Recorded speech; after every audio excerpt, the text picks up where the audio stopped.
I glanced out the window. Outside the plane, there was a shadow. At first, I thought my eyes were playing tricks, but when I looked again, it was clearly a furry creature. My breathing turned shaky. My hands and feet went cold. Even worse, it seemed to notice me. I pressed the call button over and over. I wanted the flight attendant to see it. There's a man out there. What?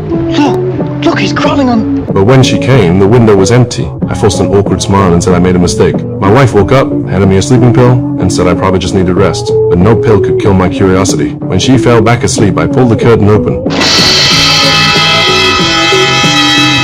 My hair stood on end. The creature was back. I called for the attendant, but as if it understood me, it slipped away before she arrived. She only said there was a storm and told me not to worry. But the moment she left, the creature got bolder. It sat right next to the propeller and started peeling off the metal. Cold sweat ran down my back. When it tore off a piece, it even looked at me with pride. I shook my wife awake, but by the time she opened her eyes, the creature was gone. I tried to explain, but all I got was the look she gave a fool. I had a history of mental illness. Of course she doubted me. I swore to her to warn the captain about the wing. If there was no creature, I'd return to the hospital. She finally nodded and left. I stared outside. Sure enough, the creature was back. I shouted for the captain, but when he came, there was nothing outside. I knew that look too well. Explaining was useless. I kept my mouth shut. When they all left, the creature showed its smug face again. This time, I didn't plan to tell anyone. I pretended to take the pill. When my wife fell asleep, I spat it out. Watching the creature, I made up my mind. I walked to the sleeping air marshal, pretended to drop something, and took his gun. Back at my seat, I hit the emergency release. The wind pulled me out instantly. I clenched my teeth, fired several shots at the creature. It shot away from the plane, cut to black. I was carried on a stretcher into a mental hospital, but I was smiling because I knew it wasn't a hallucination. I'd saved the entire plane.